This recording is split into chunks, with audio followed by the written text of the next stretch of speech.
En el video anterior, exploramos las ideas revolucionarias de Michel Foucault, un pensador que analiza las estructuras de poder y conocimiento que nos rodean desde un punto de vista reaccionario. Pero esto no es todo lo que Foucault tiene para ofrecernos.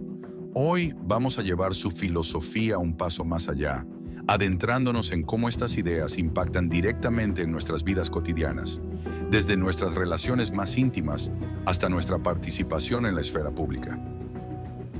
Foucault nos invita a cuestionar el poder en lo abstracto y en lo concreto, y también nos urge a reconocer cómo este poder se manifiesta en nuestras interacciones diarias. Las dinámicas de poder no solo existen en las instituciones, se infiltran en nuestras conversaciones, en nuestras relaciones amorosas, en cómo nos comportamos en el trabajo o incluso en cómo elegimos qué mostrar de nosotros mismos en las redes sociales. El sistema educativo, más que una simple escuela. Pensemos en el sistema educativo.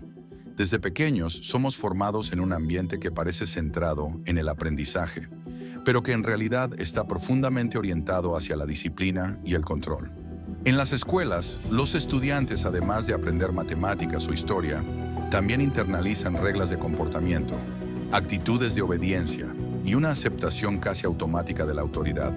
Como Foucault dijo, la escuela no es otra cosa que un pequeño aparato de vigilancia que funciona sobre toda la extensión de un cuerpo social. En el contexto educativo, la instrucción académica se impone. Se convierte en una forma de control que regula el tiempo, el espacio y el comportamiento de los estudiantes. ¿Qué es la educación?, se preguntaba Foucault, sino la imposición sistemática de un conocimiento que, además de formar la mente, moldea el cuerpo y la conducta. El sistema educativo, según Foucault, pasa de ser un lugar de enseñanza a un espacio donde se produce y reproduce el poder. Las calificaciones, los exámenes y las normas de conducta son mecanismos de control que refuerzan la conformidad y la obediencia. Los estudiantes aprenden desde temprana edad que hay una línea clara entre quienes tienen autoridad y quienes deben someterse a ella. Pero ¿qué sucede cuando este control se convierte en la norma? Cuando los niños crecen para ser adultos que aceptan el poder sin cuestionarlo. El sistema penitenciario controlando el comportamiento. Pasemos al sistema penitenciario, uno de los temas centrales en la obra de Foucault, especialmente en su libro Vigilar y castigar.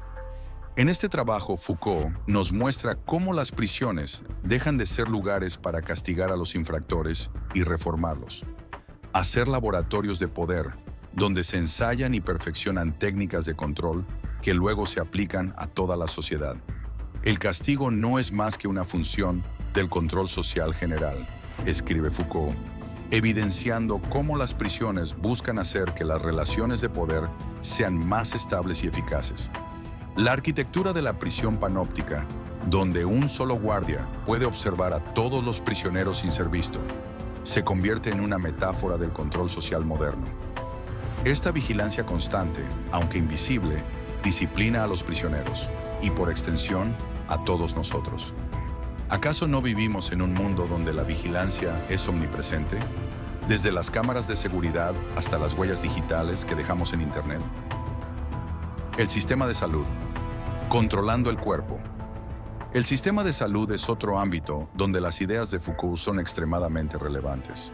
Según Foucault, la medicina moderna no solo se enfoca en curar enfermedades, sino que también actúa como un mecanismo de control social. Los hospitales y las clínicas, con sus normas estrictas, horarios y procedimientos, disciplinan el cuerpo y la mente de los pacientes. Foucault lo describió de manera precisa. El hospital, en su funcionamiento cotidiano, es un lugar de producción de conocimiento y de ejercicio de poder. Pensemos en cómo las normas médicas definen lo que es saludable y lo que no, cómo dictan las conductas que debemos seguir para mantenernos sanos. Estas normas no son neutras, están cargadas de valores que reflejan las prioridades de la sociedad en un momento dado. Pero ¿qué sucede cuando estas normas se convierten en herramientas de control? Cuando se nos dice qué hacer con nuestros cuerpos, qué es aceptable y qué no lo es. Ejemplos cotidianos. El poder en la vida diaria. Llevando estas ideas al terreno cotidiano, podemos ver cómo las dinámicas de poder influyen en nuestras relaciones personales y profesionales. ¿Por qué aceptamos sin cuestionar las jerarquías en el trabajo o la idea de que el éxito está relacionado con la conformidad a las normas corporativas? Estas dinámicas no son diferentes de las que Foucault analiza en su obra sobre las instituciones disciplinarias. Las oficinas modernas, con sus horarios rígidos, supervisión constante y evaluaciones periódicas, funcionan como un reflejo de la prisión panóptica que Foucault describe. En nuestras relaciones íntimas, el poder también juega un papel crucial. Pensemos en cómo se espera que actuemos de cierta manera con nuestras parejas, en cómo las expectativas sociales moldean nuestras relaciones amorosas. ¿Quién decide lo que es normal en una relación? Foucault nos invita a cuestionar estas normas y a buscar formas de resistirlas, para construir relaciones basadas en la autenticidad y no en el cumplimiento de expectativas impuestas. Resistencia, el acto de la libertad. Pero aquí es donde las cosas se ponen interesantes.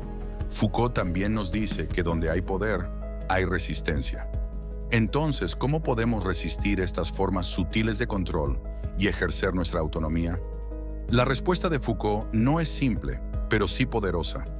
Debemos mantener una actitud crítica constante, una vigilancia interna que nos permita identificar cuándo estamos siendo normalizados y tener el coraje de actuar en contra. Esto puede significar muchas cosas en la práctica. Puede ser tan simple como cuestionar por qué seguimos ciertas reglas, o tan complejo como redefinir nuestra identidad fuera de los límites impuestos por la sociedad. Foucault nos recuerda que cada acto de resistencia, por pequeño que sea, es un paso hacia la libertad. Sin embargo, la filosofía de Foucault no está exenta de críticas. Algunos lo acusan de ser demasiado pesimista, de ofrecer una visión del mundo en la que el poder es omnipresente y la resistencia casi imposible. Otros argumentan que su enfoque no ofrece soluciones prácticas para los problemas que señala. Pero, ¿acaso necesitamos respuestas fáciles? Foucault diría que no. Su objetivo no es darnos consuelo, sino sacudirnos, obligarnos a ver la realidad con nuevos ojos, incluso si esa realidad es incómoda. Y hablando de incomodidad, ¿sabías que Foucault solía realizar sus investigaciones en prisiones y hospitales psiquiátricos para entender mejor cómo funcionaban estas instituciones desde adentro? Era un pensador radical en sus ideas y en su metodología. No se conformaba con teorizar desde la comodidad de una oficina. Quería ver el poder en acción, en sus formas más crudas y reales. Así que, al cerrar esta exploración de Foucault, nos quedamos con una invitación a vivir de manera crítica y consciente, a cuestionar las formas en que el poder se entrelaza en nuestras vidas y a resistir, siempre que sea posible, a ser normalizados. Foucault nos deja con más preguntas que respuestas, pero quizás esa es su mayor lección. Que la libertad no se encuentra en la certeza, sino en la constante búsqueda de lo que significa ser verdaderamente libre. Hasta aquí llegamos con Michel Foucault, por ahora en Épico Vida. Recuerda suscribirte y compartir, ya que nos ayudas a seguir creciendo. Nos veremos en el próximo video, donde continuaremos desafiando las normas y explorando las ideas que nos ayudan a vivir una vida más consciente y auténtica.